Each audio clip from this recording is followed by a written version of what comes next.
ہیں کہ بندہ جان بوجھ کے جو نماز چھوڑ دے، جان بوجھ کے جو اللہ کو سجدہ نہ کرے، جان بوجھ کے جو اذان سننے کے بعد آگے کو کھسک جائے، جان بوجھ کے جو نماز کی دعوت دینے والوں کو چکما دے جائے، جان بوجھ کے جو مسجد کے قریب و اذان کے وقت ادھر ادھر ہو جائے، جان بوجھ کے اذان کو انسنی کر دے، فرماتے ہیں کہ ایسا بندہ مر جائے اگر، حضرت مولانا شاہ عبد القادر جیلانی بغدادی رحمۃ اللہ علیہ لکھتے ہیں کہ اگر ایسے بے نمازی کی موت ہو جائے جو جان بوجھ کے نمازیں چھوڑتا ہو، تو فرماتے ہیں اس کا جنازہ پڑھانا جائز نہیں ہے، اس کو غسل دینا جائز نہیں ہے، اس کو مسلمانوں کے قبرستان میں دفنانا جائز نہیں ہے۔ فرماتے ہیں کہ جس طرح جانوروں کو پھینک دیا جاتا ہے ایک جگہ ہڈا روڑی پہ، اس کو اٹھا کے وہاں پھینک آؤ، اس کا کوئی لینا دینا نہیں ہے انسانوں کے زمرے کے اندر سے۔ اللہ اکبر۔ اور صحیح بخاری میں نبی علیہ الصلوۃ والسلام فرماتے ہیں، حدیث کا مفہوم ہے کہ جب بندہ زیادہ سجدے کرتا ہے، زیادہ نفل پڑھتا ہے،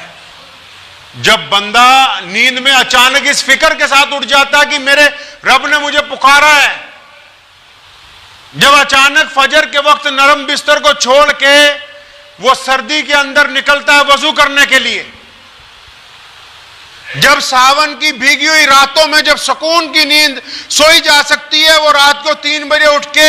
وضو کر کے تہجد کے لیے نفل پڑھنا شروع کرتا ہے، ایسے لوگوں کے لیے نبی علیہ الصلوۃ والسلام حدیث کا مفہوم ہے فرماتے ہیں کہ جب بندہ نفل پڑھتے پڑھتے اپنے رب کی قربت حاصل کر لیتا ہے، قرآن نے کہا اِنَّ أَوْلِيَاءَ اللَّهِ لا خوف علیہم ولا هم يحزنون، کہ اللہ تبارک و تعالیٰ نے جن کو اپنا دوست بنا لیا اب ان کو کسی بات کا خوف نہیں ہے۔ نبی علیہ السلام فرماتے ہیں کہ جب بندہ اللہ کے حضور نوافل کے ذریعے، عبادات کے ذریعے، سجدے کے ذریعے اللہ کی قربت حاصل کرتا ہے، اللہ فرماتے ہیں کہ اب میرا بندہ جو کہتا ہے، کیونکہ میں اس کی زبان بن جاتا ہوں، میں اس کے ہاتھ بن جاتا ہوں، جب یہ پھر میرے حضور جو بات کہتا ہے ادھر اس کی زبان سے نکلتی نہیں، ادھر میں اس بات کو مکمل کر دیتا ہوں۔ اللہ تبارک و تعالیٰ کا قرب حاصل کرنا کوئی معمولی بات نہیں ہے۔ یہ جو بڑے بڑے مستجیب الدعوات بزرگ ہیں، آپ جن کا نام لے کے آج جن کے مزارات پر جانا اپنے لیے فخر کی بات سمجھتے ہیں، کبھی ان کی آپ زندگی اٹھا کر تو دیکھیں۔ ان لوگوں کو اللہ سے، اللہ کے رسول سے اور اللہ تبارک و تعالیٰ کی عبادات سے اس طرح محبت تھی کہ جان چلی جائے سجدہ نہ جائے۔ 11ویں والے پیر، اکثر لوگوں کو ان کا نام نہیں پتا ہوگا، اتنا پتا ہے 11ویں والے پیر کی نیاز دینی ہے۔ 11ویں والے پیر کا نام ہے حضرت مولانا سید شاہ عبد القادر جیلانی بغدادی رحمۃ اللہ علیہ۔ اتنی پسند ہے نماز، اتنی پسند ہے، اور نماز کے معاملے میں ایسے سخت ہیں، فرماتے ہیں اپنے فتاوے میں کہ اگر کوئی بندہ جان بوجھ کے 5 وقت کی نماز چھوڑ دے، اطمینان سے سنیے 11ویں والے پیر کا مسئلہ، اگر 11ویں والے پیر کے فتووں پہ آ جائیں گے تو 11ویں میں 11 روپے دینے والے بھاگ لیں گے ایک طرف کو۔ آج بندہ یہ سمجھتا ہے کہ 6 گھنٹے نعتیں سن لوں گا اور محمد الرسول اللہ کی شفاعت آ جائے گی۔ میرے آقا نے فرمایا کہ مسلمانوں، نماز میری آنکھوں کی ٹھنڈک ہے۔ محمد الرسول اللہ نے فرمایا نماز مومن کی معراج ہے۔ محمد الرسول اللہ جب سجدہ کرتے تھے اتنا طویل ہو جاتا تھا، امی عائشہ رضی اللہ فرماتی کہ بعض اوقات ہمیں خطرہ ہو جاتا کہ کیا نبی علیہ الصلوۃ والسلام سجدے سے سر اٹھائیں گے بھی کہ نہیں اٹھائیں گے۔ 11ویں والے پیر فرماتے ہیں کہ بندہ جان بوجھ کے جو نماز چھوڑ دے، جان بوجھ کے جو اللہ کو سجدہ نہ کرے، جان بوجھ کے جو اذان سننے کے بعد آگے کو کھسک جائے، جان بوجھ کے جو نماز کی دعوت دینے والوں کو چکما دے جائے، جان بوجھ کے جو مسجد کے قریب و اذان کے وقت ادھر ادھر ہو جائے، جان بوجھ کے اذان کو انسنی کر دے، فرماتے ہیں کہ ایسا بندہ مر جائے اگر۔ حضرت مولانا شاہ عبد القادر جیلانی بغدادی رحمۃ اللہ علیہ لکھتے ہیں کہ اگر ایسے بے نمازی کی موت ہو جائے جو جان بوجھ کے نمازیں چھوڑتا ہو، تو فرماتے ہیں اس کا جنازہ پڑھانا جائز نہیں ہے، اس کو غسل دینا جائز نہیں ہے، اس کو مسلمانوں کے قبرستان میں دفنانا جائز نہیں ہے۔ فرماتے ہیں کہ جس طرح جانوروں کو پھینک دیا جاتا ہے ایک جگہ ہڈا روڑی پہ، اس کو اٹھا کے وہاں پھینک آؤ، اس کا کوئی لینا دینا نہیں ہے انسانوں کے زمرے کے اندر سے۔ اللہ تبارک و تعالیٰ کا جو بندے سے رشتہ ہے وہ اتنی محبت والا ہے، اتنی محبت والا ہے کہ جب بندہ اپنے رب کے حضور سجدہ کرتا ہے نا، بندہ قرآن پڑھتا ہے، اللہ سے بات ہوتی، بندہ کسی غریب کی مدد کرتا ہے، اللہ خوش ہو جاتے ہیں، بندہ کسی کا ٹوٹا ہوا دل جوڑتا ہے، اللہ مسکراتے ہیں۔ لیکن فرمایا قرآن نے، حدیث نے، محمد الرسول اللہ نے، صحابہ نے، تابعین نے، تبع تابعین نے، اولیاء اللہ نے، کہ لیکن جس وقت بندہ سجدے میں جاتا ہے، جب بندہ اپنا سر مصلی پہ رکھتا ہے، چاہے وہ مٹی نیچے ہو، چاہے پتھروں کے اوپر سر رکھ دیتا ہے اپنا، لیکن جب بندہ اللہ کے حضور سر بسجود ہوتا ہے، جب وہ کہتا ہے سبحان ربی الاعلی، جب وہ کہتا ہے اللہ اکبر، جب وہ کہتا ہے ایاک نعبد و ایاک نستعین، جب وہ کہتا ہے کہ سبحان اللہ، فرماتے ہیں کہ جب بندہ اللہ کے حضور سر بسجود ہوتا ہے تو اللہ خوش ہونے کی بات تو بعد میں ہے، بندہ اللہ کے اس وقت قریب ہو جاتا ہے۔ اللہ کی قربت کا اور کوئی ذریعہ ہی نہیں ہے۔ کسی کو کھانا کھلا کے، کسی کو دل خوش کر کے، کسی سے محبتیں بانٹ کے اللہ تبارک و تعالیٰ کی خوشنودی حاصل کی جا سکتی، لیکن اگر قربت چاہیے، اگر اللہ کے قریب ہونا ہے، اگر اللہ تبارک و تعالیٰ کے قریب ہونا ہے، اللہ تبارک و تعالیٰ سے بالکل جڑنا ہے، تو اس کا کائنات میں صرف ایک ہی ذریعہ ہے کہ بندہ اپنے رب کے حضور سر بسجود ہو جائے۔ اور جب بندہ سجدہ کرتا ہے، کسی نے پوچھا نبی علیہ الصلوۃ والسلام سے کہ یا رسول اللہ، اللہ کو کیسے راضی کریں، کتنی عبادت کر لیا کریں؟ حدیث کا مفہوم ہے، نبی علیہ السلام نے فرمایا کہ اگر کوئی بندہ اخلاص کے ساتھ، اخلاص مطلب دکھاوا نہ ہو، ہم تو نعوذ باللہ، اللہ معاف فرمائے، استغفر اللہ، ایسے لوگ ہیں بعض اوقات اس لیے نماز لمبی کر دیتے ہیں کہ گھر میں کوئی آئے اس کو پتہ لگ جائے میاں صاحب نماز پڑھ رہے ہیں ابھی۔ بعض اوقات اس لیے قرآن پاک لے کے بیٹھ جاتے ہیں کہ ابھی کوئی گھر میں آنے والا، اگلے کو پتا ہو یہ رمضان کا مہینہ، حضرت جی تو قرآن پڑھ رہے ہیں۔ بعض اوقات بہت سے کام اس لیے کرتے ہیں، علامہ عامر عثمانی نے کہا نا کہ ہماری غفلت کی انتہا کیا، ہماری ذلت کا کیا ٹھکانہ، ہماری غفلت کی انتہا کیا، ہماری ذلت کا کیا ٹھکانہ،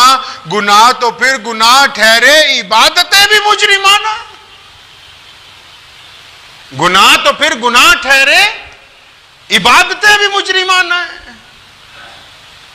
اسی لیے نبی علیہ الصلوۃ والسلام کی باتیں بڑی جامع ہیں۔ میرے محبوب نے جو بھی گفتگو کی ہے ویسی گفتگو کائنات میں قیامت تک کوئی کر نہیں سکتا۔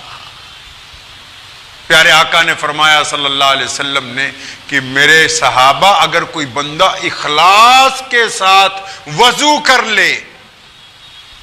نیت پاک ہو اس کی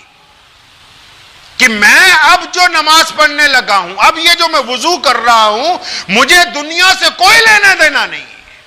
میں اس بات سے بے پرواہ ہوں کہ کون میرے وضو کی خوبیوں کو دیکھ رہا ہے، کون میرے وضو کی خامیوں کو دیکھ رہا ہے۔ اگر وہ اخلاص سے وضو کر لے اور پھر اخلاص کے ساتھ 2 رکعت نماز پڑھ لے، اس بات سے بے نیاز ہو کر کہ یہ نماز دنیا والوں کے لیے نہیں ہے، یہ نماز رشتہ داروں کو دکھانے کے لیے نہیں ہے، یہ نماز عزیز و اقارب کو دکھانے کے لیے نہیں ہے، یہ نماز مسجد میں نماز جتانے کے لیے نہیں ہے، یہ نماز صرف میرے اللہ کے لیے ہے، میں اپنے اللہ کو راضی کرنے کے لیے سجدہ کر رہا ہوں۔ آقا فرماتے کہ وہ 2 رکعت ہی اتنی کافی ہیں کہ وہ بندہ اللہ کی قربت حاصل کر جاتا ہے، صرف وہ 2 رکعت۔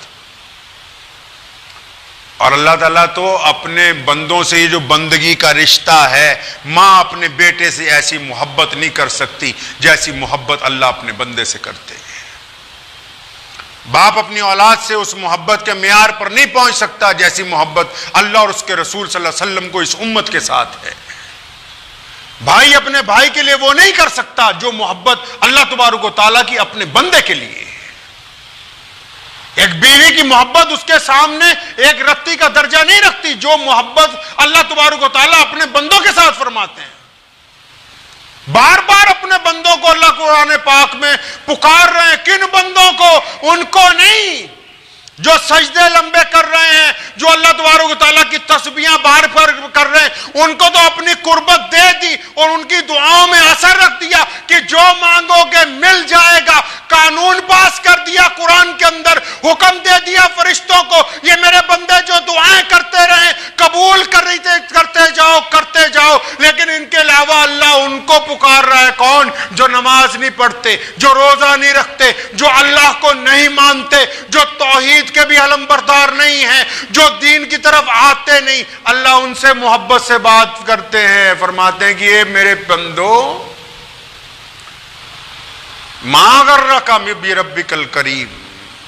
کہ میرے پیارے بندو تمہیں اپنے پیارے رب سے کس بات نے غفلت کے اندر ڈال دیا۔ آج بہت سارے لوگ ایسے ہیں، اللہ ہمیں معاف فرمائے، جو جمعے کی نماز کا سلام پھیرنے کے بعد دعا مانگنی ضروری نہیں سمجھتے۔ جوتیوں کا فکر پہلے ہوتا بھی باہر نکل لیں کسی طرح مسجد سے۔ شاہ صاحب کو، سید اللہ شاہ بخاری رحمت اللہ علیہ کو ایک جاٹ نے پوچھا کہ شاہ جی میرا مسجد جان نو دل نہیں کرتا۔ شاہ جی سے پوچھا کسی نے کہ میرا مسجد میں جانے کو دل نہیں چاہتا، قربان جاؤں۔ اللہ کے ولی کامل تھے، فرمانے لگے ایسی بات نہیں کہ تیرا مسجد میں جانے کو دل نہیں کرتا، مسجد والا تجھے مسجد میں بٹھانے کے لیے تیار نہیں۔ کچھ لوگ ایسے ہیں جو یہ سمجھتے ہیں کہ ہم بڑی چلاکی کر گئے، بہت تیز ترار ہیں،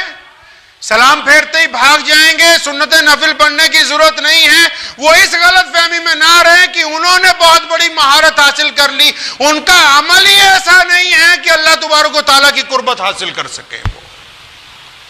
اور اللہ تعالیٰ کسی کے محتاج تھوڑی، اس کو بندوں سے پیار ہے، لیکن بندے خدا کے محتاج ہیں۔ بندہ وہی مقبول ہوگا جو اللہ کی قربت حاصل کرنا چاہتا ہو۔ ہم ولی اس کو سمجھتے ہیں کہ جو ننگا ہو، جس کے جسم پہ کپڑے نہ ہو، 4-5 تسبیحاں ہاتھ میں پڑی ہو، زور سے کہتا ہو یا علی حق علی، اور اس کے بعد جا کے ماتھا ٹیکے جناب بابا جی تویز دے دیو جی۔ ان کو ہم ولی سمجھتے ہیں۔ بزرگوں کے پاس جائیں گے، دیکھو الٹا طریقہ کیا شروع کیا ہے۔ ایک دکان ہے، آدمی کپڑا بیچتا ہے، کوئی بھی اتنا بڑا پاگل نہیں کہ کپڑے والی دکان پہ جا کے بولے کہ بھئی 2 کلو چینی دے دو، بولے گا؟ نہیں بولے گا۔ یا کوئی راشن کی دکان پہ جا کے بولے گا جناب ایک ٹیوب لائٹ دے دینا، بلب دے دینا، اس کو پتا ہے یہ راشن کی دکان ہے، یہاں بجلی کا سامان نہیں ملتا ہے۔ یہ مسجدیں، یہ مدرسے، آتے ہیں لوگ، جی حضرت جی کاروبار کے لیے دعا کر دو، حضرت جی بچوں کے لیے دعا کر دو۔ یہ کاروبار کے لیے، بچوں کے لیے مرکز نہیں بنے، یہ مرکز اللہ کی قربت حاصل کرنے کے لیے بنے ہیں۔ یہاں کے پوچھو حضرت جی ہم اللہ کا قرب کیسے حاصل کریں، ہم اللہ کو کیسے راضی کریں، ہم محمد رسول اللہ کے طریقے پر کیسے چلیں۔ جو بات جہاں سے ملنی کرنی چاہیے اس بات کو ختم کر کے ڈپلیکیٹ بات چلا رہے ہیں. جب تک اصل پہ نہیں آ جائیں گے کوئی نقل مارنے کا کوئی فائدہ نہیں ہونے والا ہے. یہ اللہ کی قربت کے ذریعے، مسجدیں اللہ کی قربت کا ذریعہ، قرآن کی تلاوت اللہ کی قربت کا ذریعہ. اور جب تک ہم اللہ کی قربت حاصل کرنے کی کوشش نہیں کریں گے ہم کس طرح کامیاب ہو سکتے ہیں میرے بھائی؟ تو اپنے رویوں کو بدلنا ہوگا. اس بات کو ذہن نشین کر لیجئے اطمینان کے ساتھ، بالکل اطمینان کے ساتھ، کہ اگر اللہ تبارک و تعالیٰ کی قربت چاہیے تو سجدے کی عادت ڈالنی ہوگی. کس کی عادت ڈالنی ہوگی بھائی؟ سجدے کی.